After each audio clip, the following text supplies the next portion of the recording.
O sea, no somos independientes ni autónomos.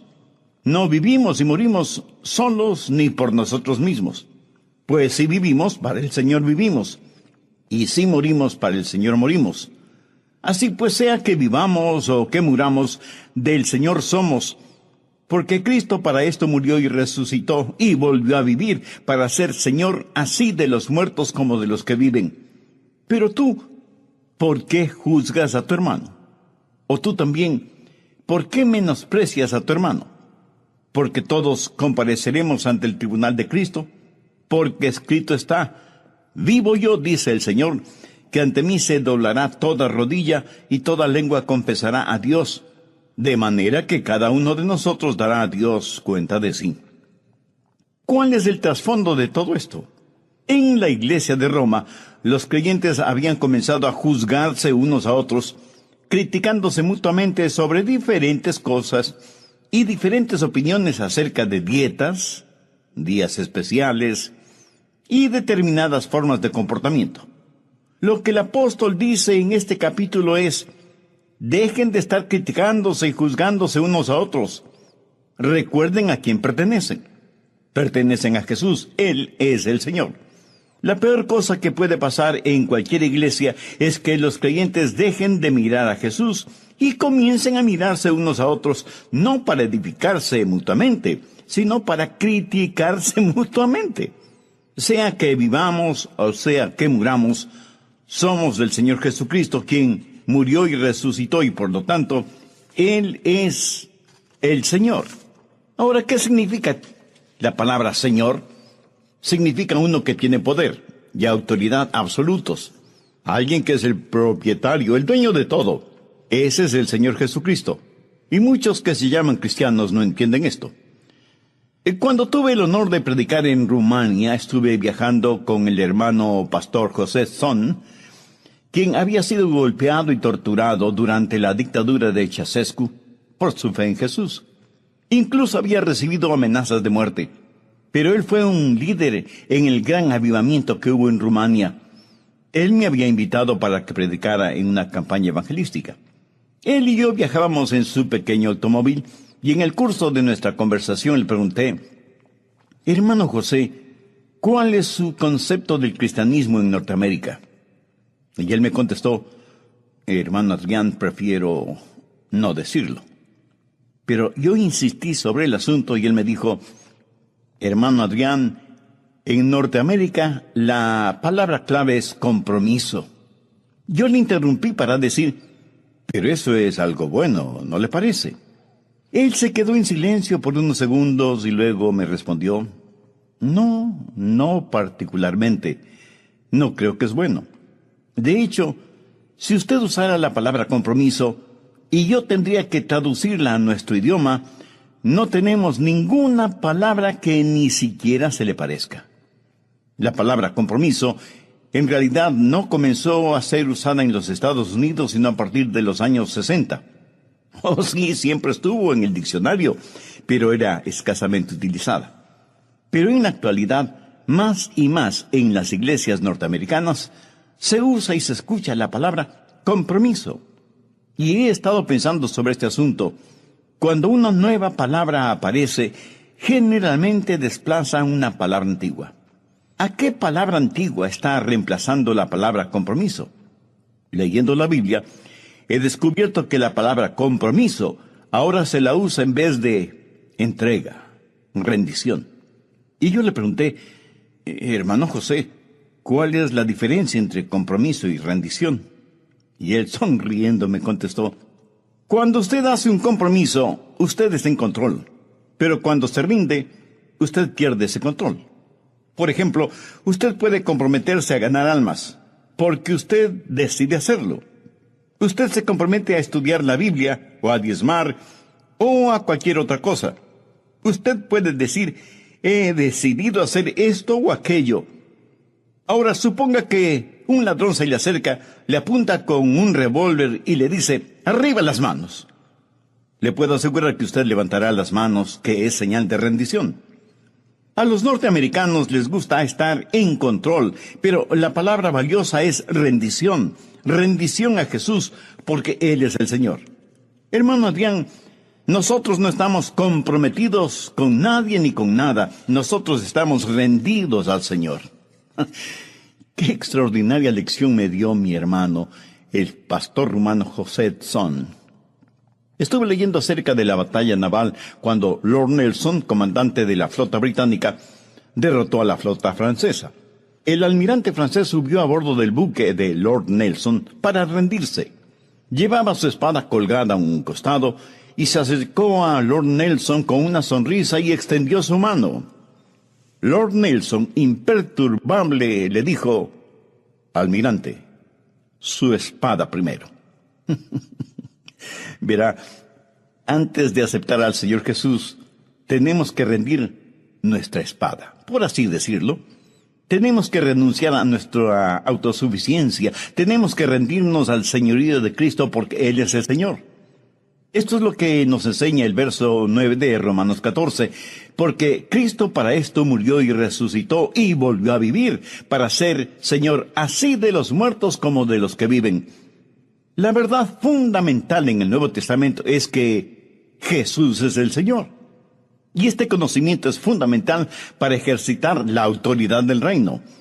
En el Nuevo Testamento Jesús es llamado Señor más de 700 veces. Y alguien me dirá, bueno, pastor, si eso es verdad, creo que le haré a Cristo Señor. Mi amigo, Él es ya Señor, sea que usted lo reconozca o no. Veamos Hechos 2:36.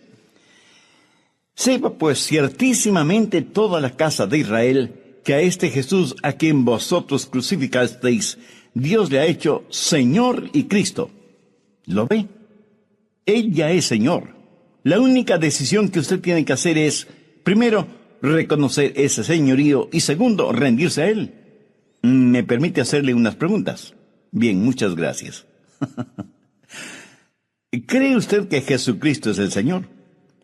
¿Se ha rendido al señorío de Jesucristo? ¿Es Él el Señor de todo lo que tiene y de todo lo que hace?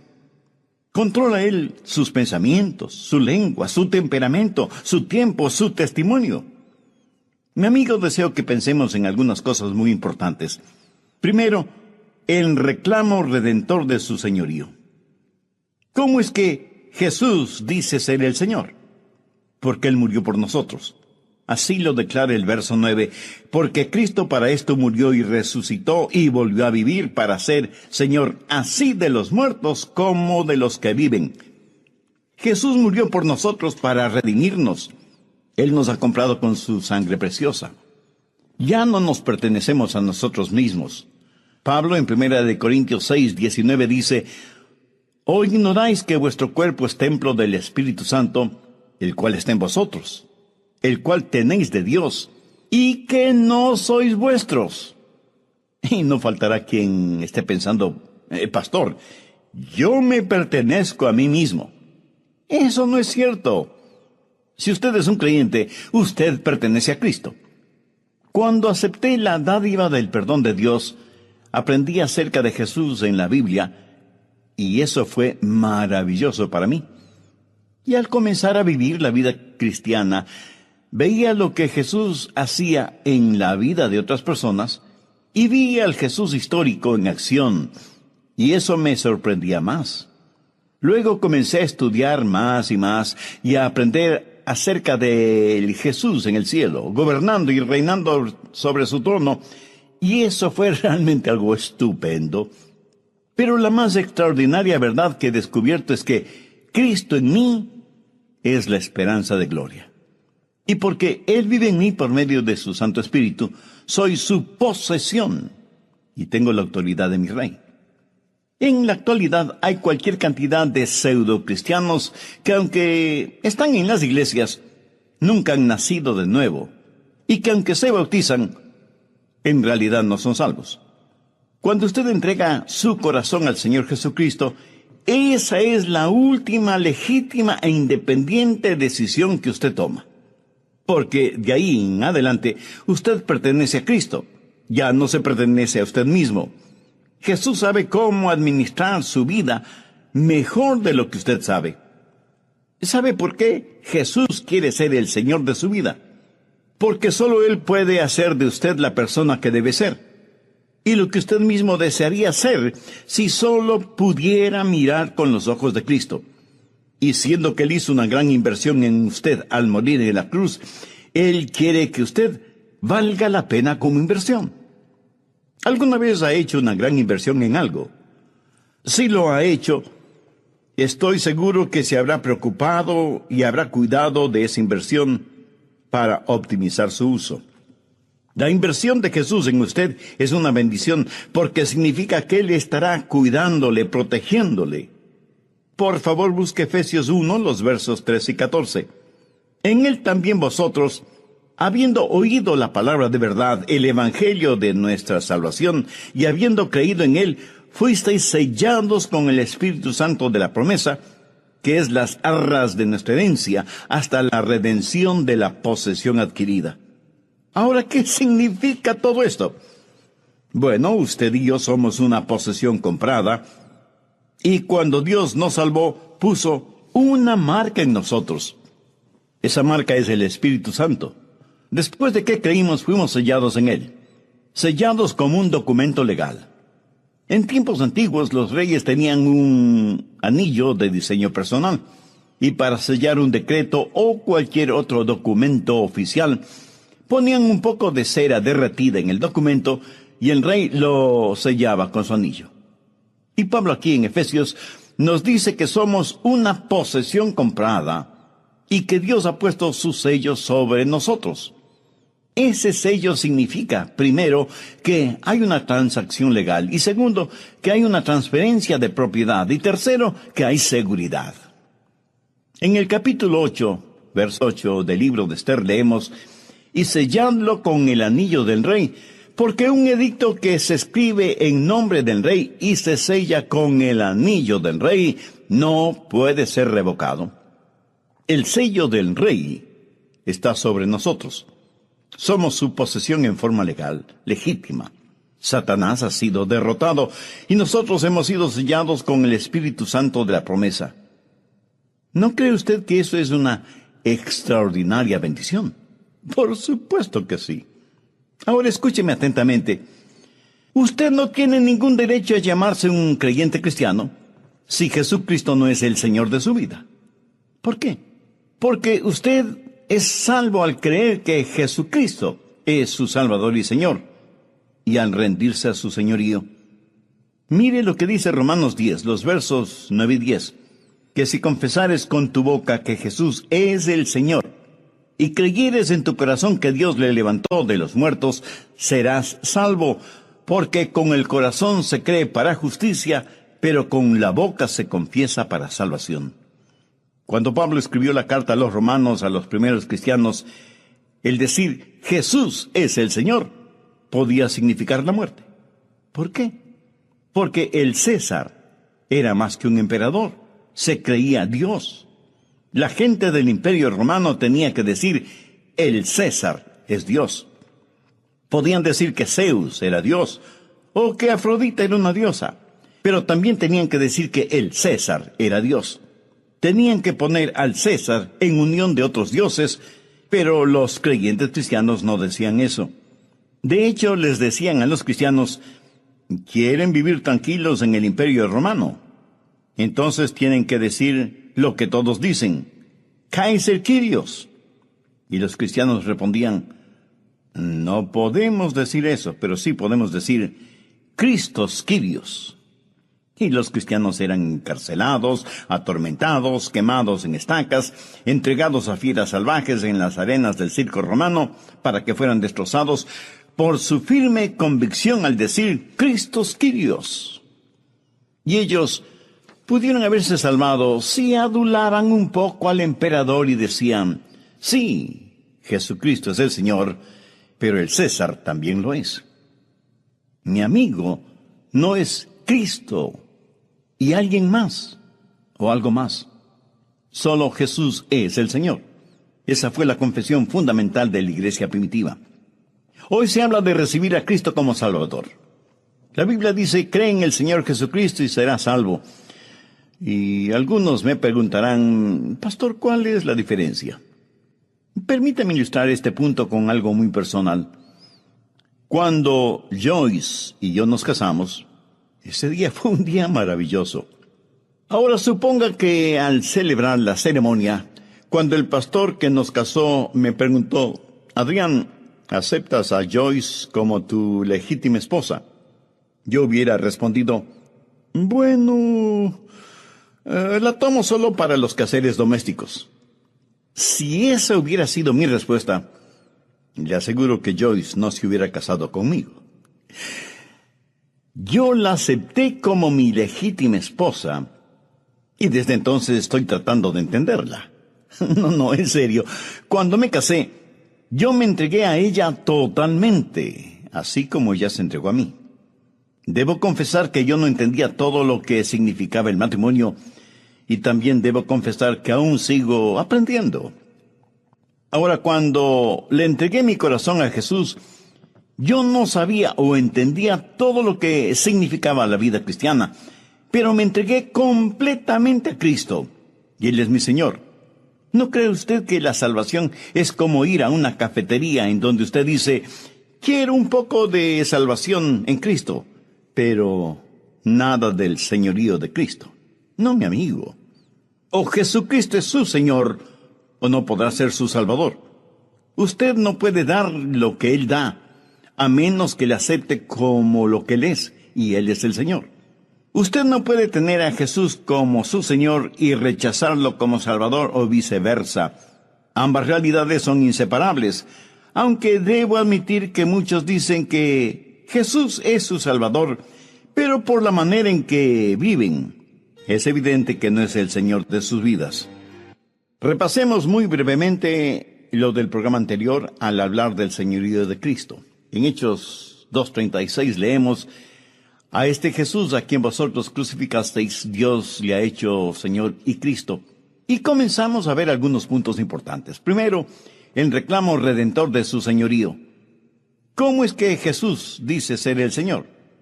Porque Él murió por nosotros. Así lo declara Romanos 14:9. Porque Cristo para esto murió y resucitó y volvió a vivir, para ser Señor, así de los muertos como de los que viven. Bueno, si ya están listos con su Biblia y un cuaderno de notas, sigamos adelante. Charles Spurgeon fue un gran predicador del Evangelio y en uno de sus famosos mensajes él dijo lo siguiente: si quien se convierte declara que conoce la voluntad del Señor, pero no tiene intención de cumplirla, asegúrele entonces que no es salvo. ¿No creen que el Evangelio es magnificado o que Dios es glorificado cuando les dice a los pecadores que pueden ser salvos simplemente si aceptan a Cristo como Salvador, cuando siguen casados con sus ídolos y en sus corazones continúan enamorados del pecado? Si yo les dijera tal cosa, les estaría mintiendo, pervirtiendo el Evangelio, insultando a Cristo y transformando la gracia de Dios en lujuria. Segundo, la resurrección conquistó su señorío. El Señor resucitó para ser el Señor de nuestras vidas. El Hijo de Dios mostró todo su poder al resucitar de entre los muertos. Cuando Él murió, se entregó por nosotros. Pero cuando resucitó, se entregó a nosotros. Y ahora vive en nosotros como Señor. ¿Qué significa todo esto para usted? Primero, significa su total rendición. No puede haber ningún otro rey en su vida, porque nadie puede servir a dos señores. Jesús jamás aceptará ser un rey a medio tiempo, o durante los fines de semana solamente. O Él es el Señor de todo, o no lo será en nada. Segundo, significa que Él es dueño de todo lo que usted posee. Cuando un hombre tiene esclavos, Él es el dueño de todo lo que los esclavos tienen. Nosotros somos esclavos voluntarios de Jesucristo. De paso, diré que lo que un hombre haga con sus posesiones es una buena señal de si Jesús es o no el Señor de su vida. Usted dice, bueno, Jesús es el Señor de mi vida, por eso le doy los diezmos. Mi amigo, Eso quiere decir que Jesús no es el Señor del 90% que usted separa para usted mismo. Él no es el dueño del 10%. Él es el dueño de todo, o sea, el 100%. Cuando usted entrega sus diezmos para Dios, cuando usted ofrenda de acuerdo a lo que Dios le ha dado y lo hace de corazón, eso es solo la expresión tangible del hecho de que Él es dueño de todo. Sus diezmos y ofrendas son una demostración de su rendimiento al Señor. Cuando usted ofrenda una porción de lo que Dios le ha dado, es una perfecta ilustración de que todo le pertenece a Él.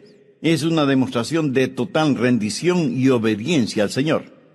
Busque Lucas 6:46. ¿Por qué me llamáis Señor, Señor, y no hacéis lo que yo os digo? Eso es una contradicción. Cuando nos hemos rendido a Jesucristo, lo que leemos, nuestras recreaciones, nuestro tiempo, nuestros amigos, nuestro trabajo, nuestras vacaciones, nuestros negocios, todo, absolutamente todo debe estar bajo su control. ¿Por qué? Porque Dios quiere para usted lo que usted quisiera para usted mismo si tuviera el suficiente sentido común para quererlo. Espero que me haya entendido. Suponga que usted tiene un hijo joven y él le dice: papá, mamá, he estado pensando. Durante mi tiempo devocional me he dado cuenta de varias cosas. Por ejemplo, ustedes tienen más experiencia y madurez de la que yo tengo. Me aman mucho y estarían dispuestos a hacer sacrificios por mí. Por eso, debido a su sabiduría, experiencia y amor por mí, quiero decirles que con la ayuda de Dios, quiero ser un hijo obediente y darles el honor que se merecen. Ahora, recuerde que dije, suponga que tiene un hijo así. No dije que esa sea la realidad. Estoy seguro que usted y su esposa se quedarían mudos de asombro. Cuando reaccionan, usted le dice a su esposa: ¿escuchaste lo que él dijo? ¿Qué podemos pedirle que haga para hacerle la vida imposible? Él se va a arrepentir de haber dicho lo que acaba de decir.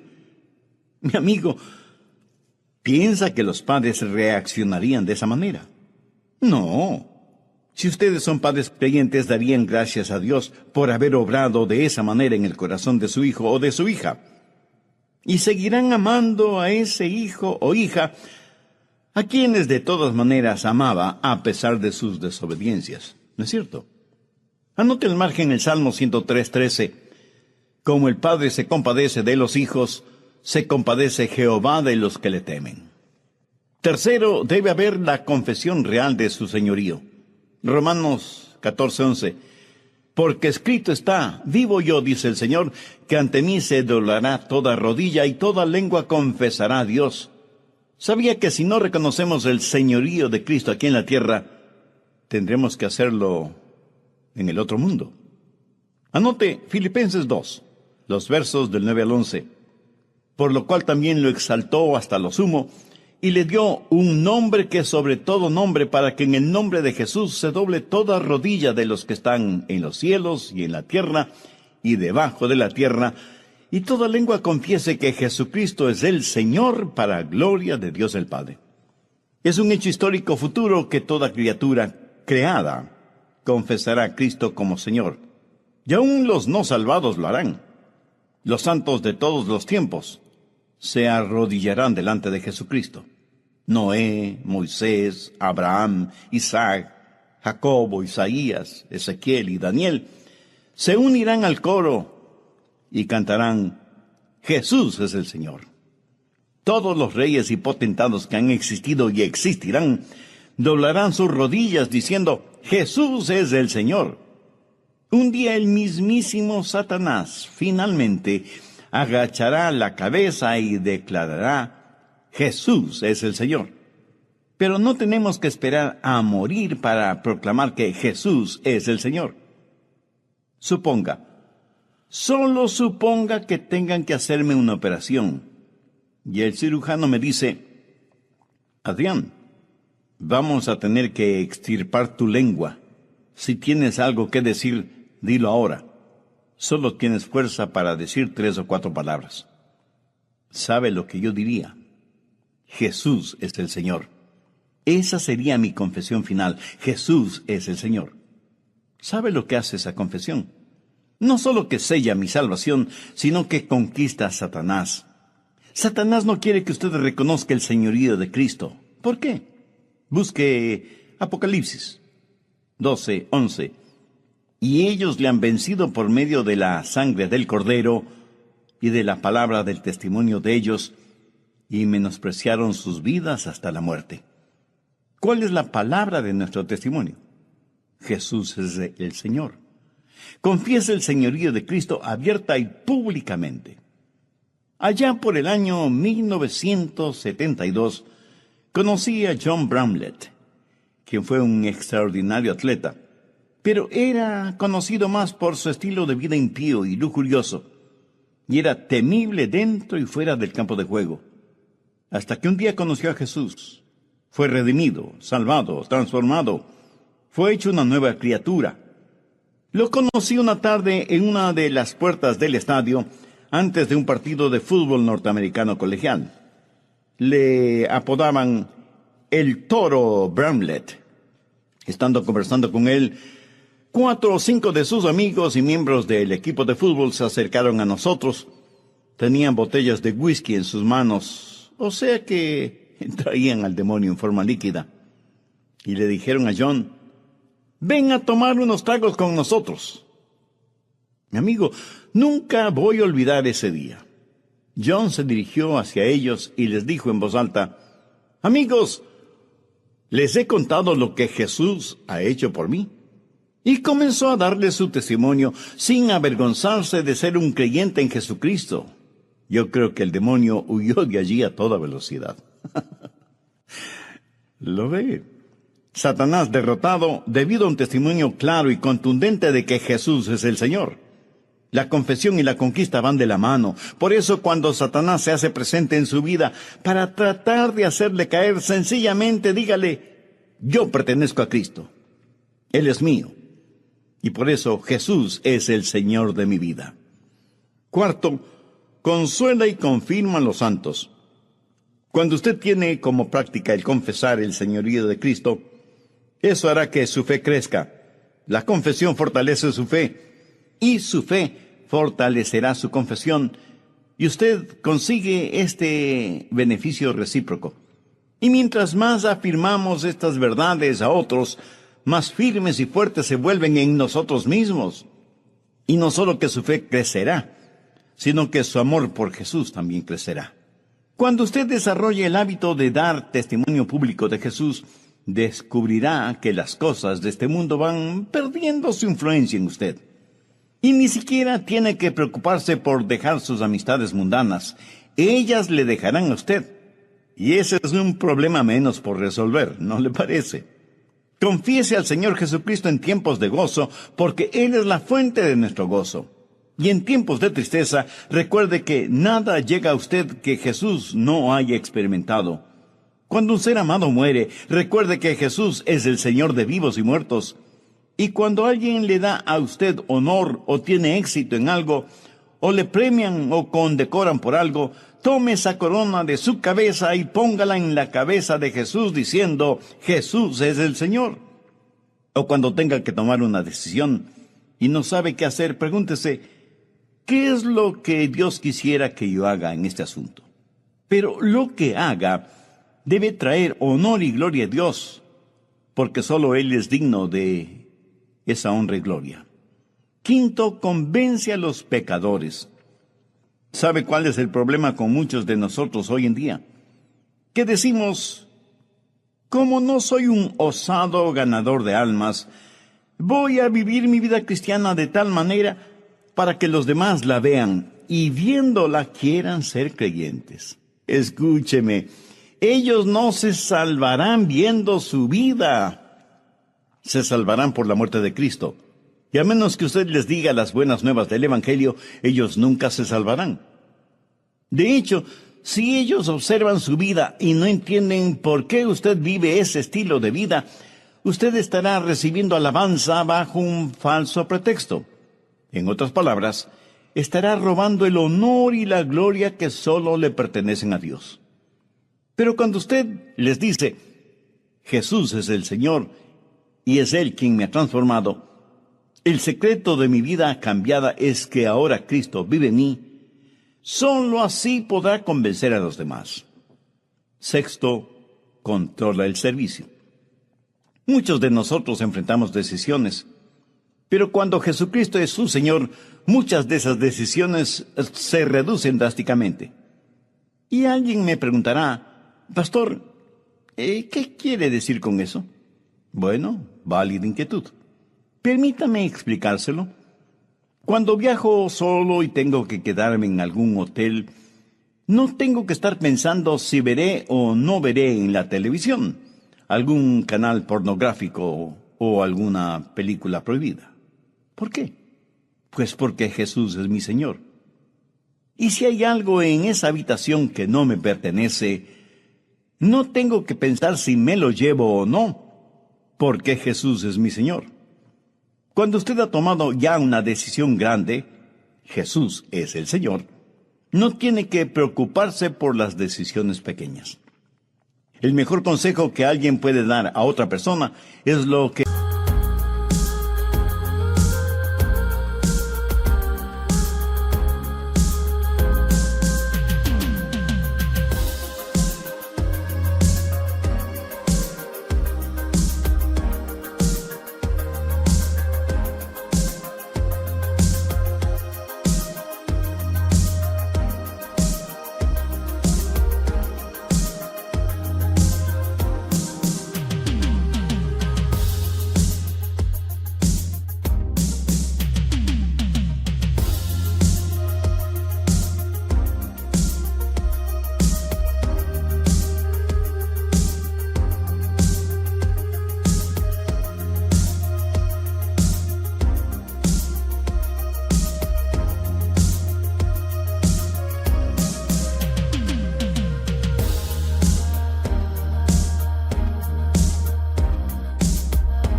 María, la madre de Jesús, les dijo a los criados en Caná durante la celebración de unas bodas. María les dijo, haced todo lo que Jesús os dijere. ¿Por qué? Porque Jesús es el Señor. ¿Quiere usted tener la autoridad del reino? ¿Le gustaría que Dios derramara su vida y su fortaleza en usted? Recuerde que la autoridad del reino no es para rebeldes, y que usted nunca tendrá autoridad hasta que aprenda a estar bajo autoridad. Usted debe estar bajo el absoluto señorío de Cristo, sin avergonzarse de eso. Tampoco tenga temor si uno de estos días toda rodilla se doblará y toda lengua confesará que Jesucristo es el Señor. Frente a estas realidades, ¿no cree que ya es tiempo de que usted confiese a Jesucristo? ¿No cree que ya es tiempo de tener un servicio de coronación? ¿No quisiera este mismo momento doblar sus rodillas, espiritual y literalmente hablando, y confesar que Jesús es el Señor? En el corazón, en la vida de cada ser humano hay un trono. Si usted mismo, su ego, está ocupando ese trono, significa que en lo que a usted se refiere, Cristo está en la cruz. Pero si usted pone a su ego en la cruz, Cristo ocupará el trono de su corazón. ¿No quisiera tener una ceremonia de coronación en su vida y decir, Cristo es el Señor de mi vida? Así cuando las enfermedades y aún la misma muerte lleguen, usted podrá decir con absoluta certeza, Jesús es el Señor. Y cuando la trompeta final suene y las tumbas entreguen sus muertos y el Señor Jesús aparezca en las nubes de su gloria, ¿no será maravilloso el ser resucitado y poder decir, Jesús es mi Señor? Cuando los redimidos de todas las edades estén alrededor del trono y ángeles y principados y poderes se inclinen delante de Jesús, ¿no será magnífico en unión de todos los redimidos mirar a aquel que tiene las marcas de los clavos en sus manos y sus pies y decir, Jesús es el Señor? Porque Él se levantó de entre los muertos, Él es el Señor. Y todos deben ensalzar el nombre de Jesús. Dejad que los ángeles de rodillas adoren. Traed la corona real. y coronémosle como el Señor de todo. A su vida mejor de lo que usted sabe. ¿Sabe por qué Jesús quiere ser el Señor de su vida? Porque solo Él puede hacer de usted la persona que debe ser. Y lo que usted mismo desearía ser si solo pudiera mirar con los ojos de Cristo. Y siendo que Él hizo una gran inversión en usted al morir en la cruz, Él quiere que usted valga la pena como inversión. ¿Alguna vez ha hecho una gran inversión en algo? Si lo ha hecho, estoy seguro que se habrá preocupado y habrá cuidado de esa inversión para optimizar su uso. La inversión de Jesús en usted es una bendición porque significa que Él estará cuidándole, protegiéndole. Por favor, busque Efesios 1, los versos 13 y 14. En Él también vosotros, habiendo oído la palabra de verdad, el evangelio de nuestra salvación, y habiendo creído en Él, fuisteis sellados con el Espíritu Santo de la promesa, que es las arras de nuestra herencia, hasta la redención de la posesión adquirida. Ahora, ¿qué significa todo esto? Bueno, usted y yo somos una posesión comprada, y cuando Dios nos salvó, puso una marca en nosotros. Esa marca es el Espíritu Santo. Después de que creímos, fuimos sellados en Él, sellados como un documento legal. En tiempos antiguos, los reyes tenían un anillo de diseño personal, y para sellar un decreto o cualquier otro documento oficial, ponían un poco de cera derretida en el documento y el rey lo sellaba con su anillo. Y Pablo aquí en Efesios nos dice que somos una posesión comprada y que Dios ha puesto su sello sobre nosotros. Ese sello significa, primero, que hay una transacción legal y segundo, que hay una transferencia de propiedad y tercero, que hay seguridad. En el capítulo 8, verso 8 del libro de Esther leemos: y selladlo con el anillo del rey, porque un edicto que se escribe en nombre del rey y se sella con el anillo del rey no puede ser revocado. El sello del rey está sobre nosotros. Somos su posesión en forma legal, legítima. Satanás ha sido derrotado y nosotros hemos sido sellados con el Espíritu Santo de la promesa. ¿No cree usted que eso es una extraordinaria bendición? Por supuesto que sí. Ahora escúcheme atentamente. Usted no tiene ningún derecho a llamarse un creyente cristiano si Jesucristo no es el Señor de su vida. ¿Por qué? Porque usted es salvo al creer que Jesucristo es su Salvador y Señor, y al rendirse a su señorío. Mire lo que dice Romanos 10, los versos 9 y 10, que si confesares con tu boca que Jesús es el Señor, y creyeres en tu corazón que Dios le levantó de los muertos, serás salvo, porque con el corazón se cree para justicia, pero con la boca se confiesa para salvación. Cuando Pablo escribió la carta a los romanos, a los primeros cristianos, el decir Jesús es el Señor podía significar la muerte. ¿Por qué? Porque el César era más que un emperador, se creía Dios. La gente del Imperio Romano tenía que decir el César es Dios. Podían decir que Zeus era Dios o que Afrodita era una diosa, pero también tenían que decir que el César era Dios. Tenían que poner al César en unión de otros dioses, pero los creyentes cristianos no decían eso. De hecho, les decían a los cristianos, ¿quieren vivir tranquilos en el Imperio Romano? Entonces tienen que decir lo que todos dicen, Kaiser Kyrios. Y los cristianos respondían, no podemos decir eso, pero sí podemos decir Christos Kyrios. Y los cristianos eran encarcelados, atormentados, quemados en estacas, entregados a fieras salvajes en las arenas del circo romano para que fueran destrozados por su firme convicción al decir Christos Kyrios. Y ellos pudieron haberse salvado si adulaban un poco al emperador y decían, sí, Jesucristo es el Señor, pero el César también lo es. Mi amigo no es Cristo y alguien más o algo más. Solo Jesús es el Señor. Esa fue la confesión fundamental de la iglesia primitiva. Hoy se habla de recibir a Cristo como Salvador.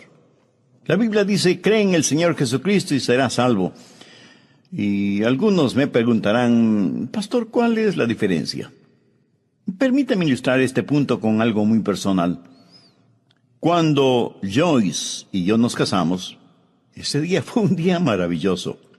Ahora suponga que al celebrar la ceremonia, cuando el pastor que nos casó me preguntó, Adrián, ¿aceptas a Joyce como tu legítima esposa?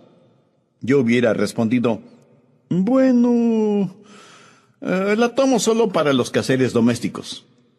Si esa hubiera sido mi respuesta, le aseguro que Joyce no se hubiera casado conmigo. Yo la acepté como mi legítima esposa y desde entonces estoy tratando de entenderla. No, en serio. Cuando me casé, yo me entregué a ella totalmente, así como ella se entregó a mí. Debo confesar que yo no entendía todo lo que significaba el matrimonio y también debo confesar que aún sigo aprendiendo. Ahora, cuando le entregué mi corazón a Jesús, yo no sabía o entendía todo lo que significaba la vida cristiana, pero me entregué completamente a Cristo, y Él es mi Señor. ¿No cree usted que la salvación es como ir a una cafetería en donde usted dice, quiero un poco de salvación en Cristo, pero nada del señorío de Cristo? No, mi amigo. O Jesucristo es su Señor, o no podrá ser su Salvador. Usted no puede dar lo que Él da, a menos que le acepte como lo que Él es, y Él es el Señor. Usted no puede tener a Jesús como su Señor y rechazarlo como Salvador o viceversa. Ambas realidades son inseparables, aunque debo admitir que muchos dicen que Jesús es su Salvador, pero por la manera en que viven, es evidente que no es el Señor de sus vidas. Repasemos muy brevemente lo del programa anterior al hablar del señorío de Cristo. En Hechos 2:36 leemos, a este Jesús a quien vosotros crucificasteis, Dios le ha hecho Señor y Cristo. Y comenzamos a ver algunos puntos importantes. Primero, el reclamo redentor de su señorío. ¿Cómo es que Jesús dice ser el Señor? Porque Él murió por nosotros. Así lo declara Romanos 14:9. Porque Cristo para esto murió y resucitó y volvió a vivir, para ser Señor, así de los muertos como de los que viven. Bueno, si ya están listos con su Biblia y un cuaderno de notas, sigamos adelante. Charles Spurgeon fue un gran predicador del Evangelio y en uno de sus famosos mensajes él dijo lo siguiente: si quien se convierte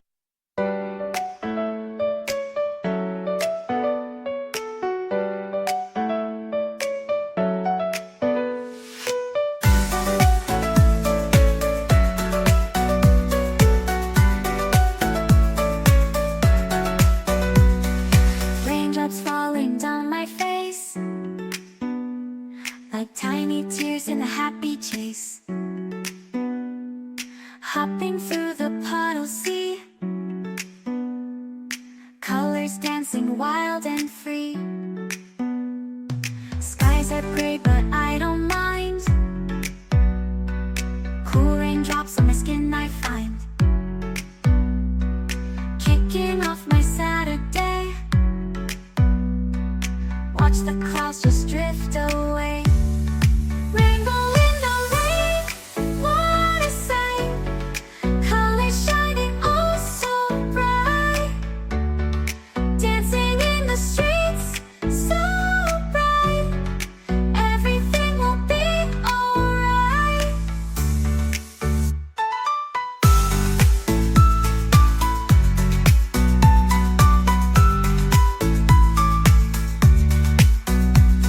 Umbrella spinning, twirling round,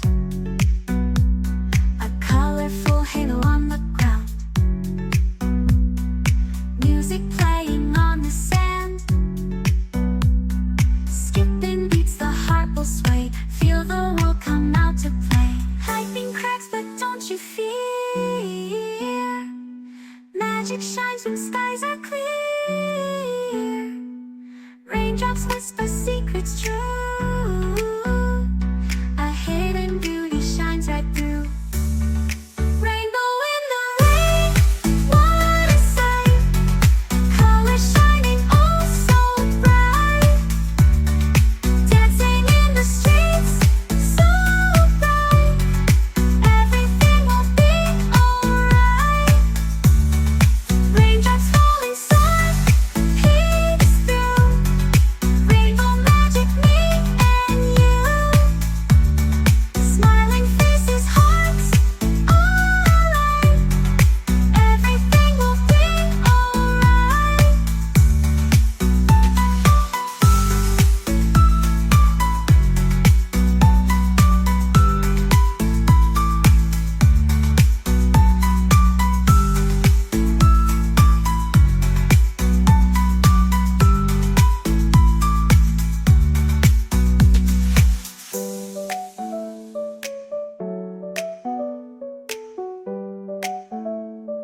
raindrops falling, sun peeks through. Rainbow magic, me and you. Smiling faces, hearts alight. Everything will be alright.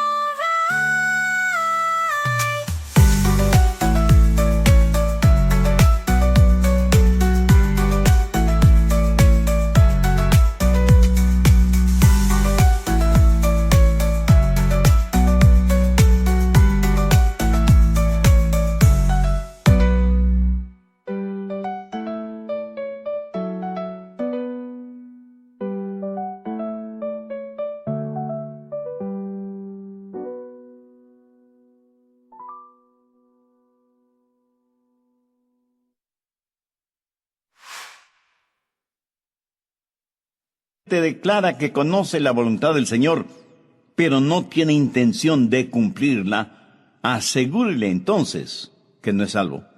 No crean que el Evangelio es magnificado o que Dios es glorificado cuando les dice a los pecadores que pueden ser salvos simplemente si aceptan a Cristo como Salvador, cuando siguen casados con sus ídolos y en sus corazones continúan enamorados del pecado. Si yo les dijera tal cosa, les estaría mintiendo, pervirtiendo el Evangelio, insultando a Cristo y transformando la gracia de Dios en lujuria. Segundo, la resurrección conquistó su señorío. El Señor resucitó para ser el Señor de nuestras vidas. El Hijo de Dios mostró todo su poder al resucitar de entre los muertos. Cuando Él murió, se entregó por nosotros. Pero cuando resucitó, se entregó a nosotros. Y ahora vive en nosotros como Señor. ¿Qué significa todo esto para usted? Primero, significa su total rendición. No puede haber ningún otro rey en su vida, porque nadie puede servir a dos señores. Jesús jamás aceptará ser un rey a medio tiempo, o durante los fines de semana solamente. O Él es el Señor de todo, o no lo será en nada. Segundo, significa que Él es dueño de todo lo que usted posee. Cuando un hombre tiene esclavos, Él es el dueño de todo lo que los esclavos tienen. Nosotros somos esclavos voluntarios de Jesucristo. De paso, diré que lo que un hombre haga con sus posesiones es una buena señal de si Jesús es o no el Señor de su vida. Usted dice, bueno, Jesús es el Señor de mi vida, por eso le doy los diezmos. Mi amigo, eso quiere decir que Jesús no es el Señor del 90% que usted separa para usted mismo. Él no es el dueño del 10%. Él es el dueño de todo, o sea, el 100%.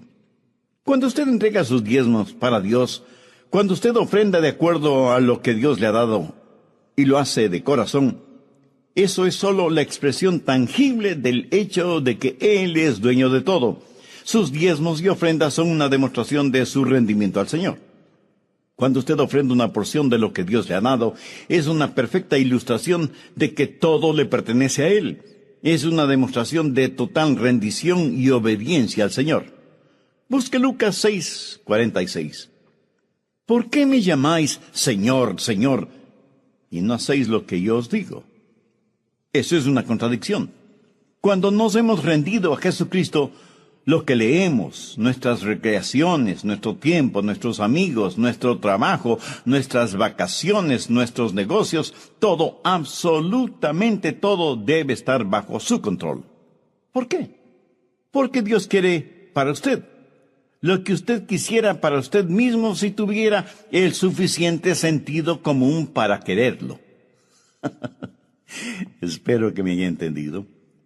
Suponga que usted tiene un hijo joven y él le dice, papá, mamá, he estado pensando. Durante mi tiempo devocional me he dado cuenta de varias cosas. Por ejemplo, ustedes tienen más experiencia y madurez de la que yo tengo. Me aman mucho y estarían dispuestos a hacer sacrificios por mí. Por eso, debido a su sabiduría, experiencia y amor por mí, quiero decirles que con la ayuda de Dios, quiero ser un hijo obediente y darles el honor que se merecen. Ahora, recuerde que dije, suponga que tiene un hijo así. No dije que esa sea la realidad. Estoy seguro que usted y su esposa se quedarían mudos de asombro. Cuando reaccionan, usted le dice a su esposa, ¿escuchaste lo que él dijo? ¿Qué podemos pedirle que haga para hacerle la vida imposible? Él se va a arrepentir de haber dicho lo que acaba de decir. Mi amigo, ¿piensa que los padres reaccionarían de esa manera? No. Si ustedes son padres creyentes, darían gracias a Dios por haber obrado de esa manera en el corazón de su hijo o de su hija. Y seguirán amando a ese hijo o hija a quienes de todas maneras amaba a pesar de sus desobediencias. ¿No es cierto? Anote al margen el Salmo 103:13. Como el Padre se compadece de los hijos, se compadece Jehová de los que le temen. Tercero, debe haber la confesión real de su señorío. Romanos 14:11. Porque escrito está, vivo yo, dice el Señor, que ante mí se doblará toda rodilla y toda lengua confesará a Dios. ¿Sabía que si no reconocemos el señorío de Cristo aquí en la tierra, tendremos que hacerlo en el otro mundo? Anote Filipenses 2, los versos del 9 al 11.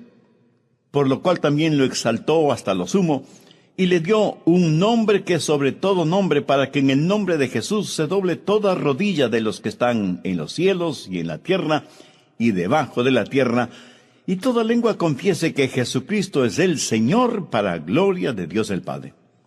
Es un hecho histórico futuro que toda criatura creada confesará a Cristo como Señor. Y aún los no salvados lo harán. Los santos de todos los tiempos se arrodillarán